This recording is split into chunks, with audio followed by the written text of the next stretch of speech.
প্রিয় ছাত্রছাত্রী, যারা ক্যালকাটা ইউনিভার্সিটিতে সেমিস্টার 4-এ ইকোনমিক্স জেনারেল সিসি কিংবা জিই 4 পেপারটি রেখেছ, তাদের অনেকেই কমেন্ট করেছ যে 2 মার্কের প্রশ্নগুলোর উত্তর দেবার জন্য।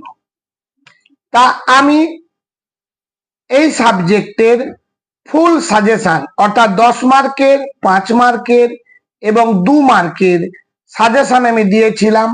আশা করি 10 মার্ক এবং 5 মার্ক তোমরা তৈরি করেই ফেলেছো।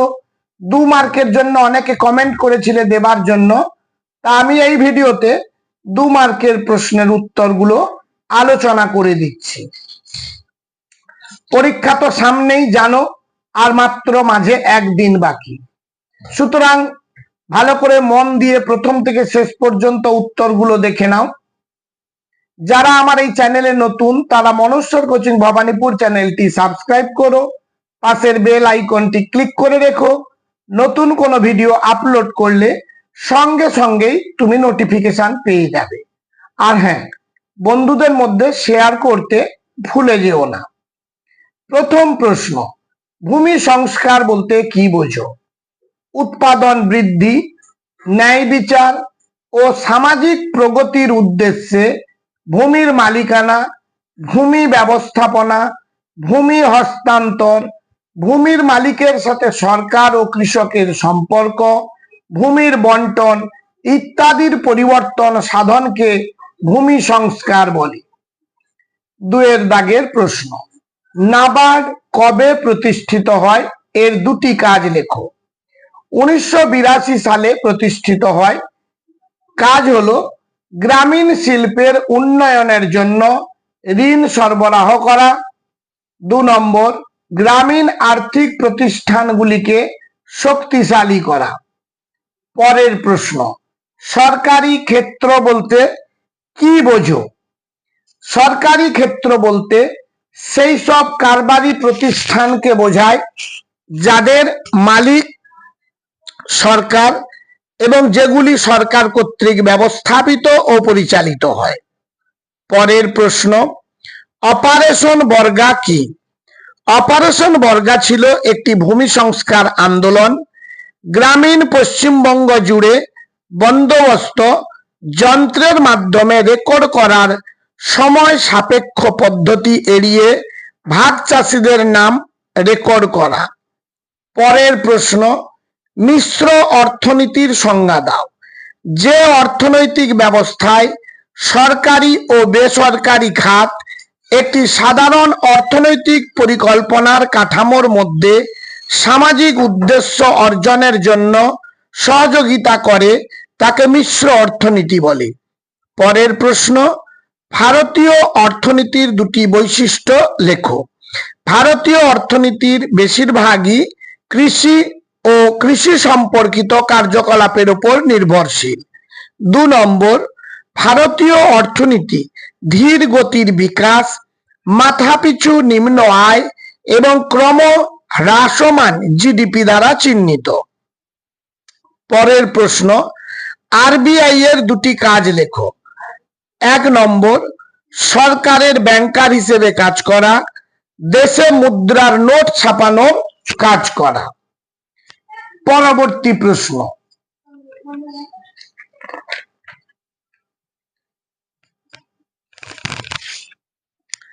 মাধ্যমিক বা দ্বিতীয় ক্ষেত্র কাকে বলে?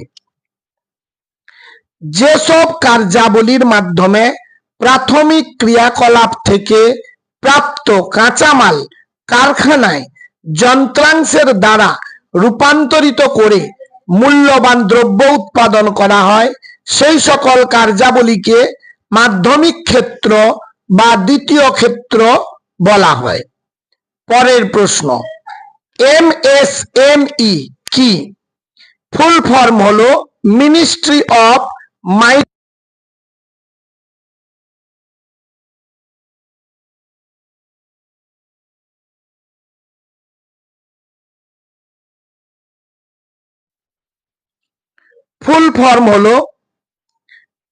Ministry of micro, small and medium enterprises. উৎপাদন এবং পরিষেবা খাতের সমস্ত উদ্যোগ ভারত সরকারের মন্ত্রণালয়ের অধীনে পড়ে। এটি ব্যবসা প্রতিষ্ঠানগুলিকে বিভিন্ন সরকারি স্কিম এবং পণ্যগুলিতে অ্যাক্সেস পেতে সহায়তা করে। পরের প্রশ্ন, গ্রামীণ ঋণের দুটি অপ্রাতিষ্ঠানিক উৎসের নাম করো। উত্তর হলো গ্রামীণ মহাজন, ভূস্বামী এবং আত্মীয় স্বজন। পরের প্রশ্ন, ফিসক্যাল ঘাটতি কাকে বলে? সরকারের মোট রাজস্ব এবং মোট ব্যয়ের মধ্যে পার্থক্যকে রাজস্ব ঘাটতি বলা হয়। এটি সরকারের দ্বারা প্রয়োজনীয় মোট ঋণের একটি ইঙ্গিত। পরের প্রশ্ন, বিলগ্নীকরণ বলতে কি বোঝো? বিলগ্নীকরণ হলো ভারত সরকারের একটি নীতি যেখানে সরকার পাবলিক সেক্টর এন্টারপ্রাইজ থেকে তার সম্পদ আংশিক বা সম্পূর্ণভাবে ত্যাগ করে। বিলগ্নীকরণের সিদ্ধান্ত মূলত রাজস্ব ভার কমাতে এবং সরকারের রাজস্ব ঘাটতি পূরণ করতে দরকার হয়। পরের প্রশ্ন, জ্ঞান শিল্প বলতে কি বোঝো? জ্ঞান শিল্প হলো সেই সব শিল্প যা তাদের প্রযুক্তি এবং মানব পুঁজির নিবিড় ব্যবহারের উপর ভিত্তি করে। জ্ঞান শিল্পগুলি বিশেষ করে রাজস্ব উৎপন্ন করার জন্য জ্ঞান এবং প্রযুক্তির উপর নির্ভরশীল। পরবর্তী প্রশ্ন,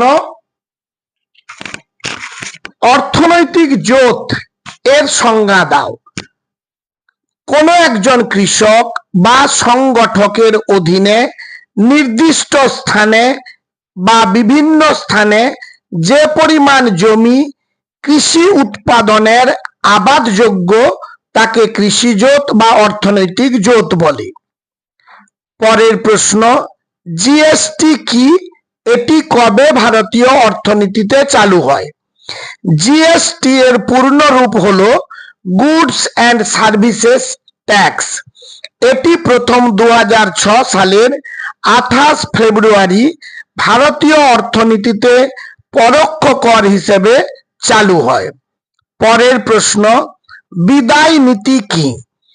ভারতীয় অর্থনীতিতে পুরানো ধ্যান ধারণা পরিত্যাগ করে বিশ্বায়নের যুগে অর্থনীতিকে চাঙ্গা করতে যে নতুন নীতি গ্রহণ করা হয় তা বিদায় নীতি নামে পরিচিত। পরের প্রশ্ন, ভারতীয় অর্থনীতির উদারীকরণ বলতে কি বোঝো? ভারতে অর্থনীতির উদারীকরণ বলতে দেশের অর্থনীতিকে বিশ্বের কাছে উন্মুক্ত করার লক্ষ্যে নীতি পরিবর্তনের ধারাবাহিকতাকে বোঝায়। পরের প্রশ্ন, 1991 সালে ভারত সরকার অবলম্বিত শিল্পনীতির দুটি বৈশিষ্ট্য লেখো। 1 নম্বর, শিল্প লাইসেন্স বিলুপ্ত করা। 2 নম্বর, বিদেশি পুঁজির বিনিয়োগের অনুমতি দেওয়া। পরবর্তী প্রশ্ন, ভারতীয় কৃষিতে স্বল্প উৎপাদনশীলতার দুটি কারণ লেখো। 1 নম্বর, ভারতে কৃষি প্রতিষ্ঠান এবং অবকাঠামো অনুন্নত। 2 নম্বর হলো দারিদ্র্য এবং ভূমি সম্পদের অসম বন্টন। লাস্ট প্রশ্ন, ভারতে সরকারি ক্ষেত্রের দুটি মূল সমস্যা লেখো। 1 নম্বর, দ্রুত বর্ধনশীল জনসংখ্যা কিন্তু নতুন কোনো সরকারি খাত তৈরি না হওয়া। 2 নম্বর, সরকারি ক্ষেত্রের দুর্বল কাঠামো। আশা করি প্রশ্নগুলো তোমরা তৈরি করবে এবং এগুলোর মধ্যে তোমরা পরীক্ষায় অতি অবশ্যই পাবে। সবশেষে বলি, মনোজ স্যার কোচিং ভবানীপুর চ্যানেলটি সাবস্ক্রাইব করো এবং বন্ধুদের মধ্যে শেয়ার করো। আজ তাহলে এই পর্যন্ত, আবার দেখা হবে পরবর্তী ভিডিওতে।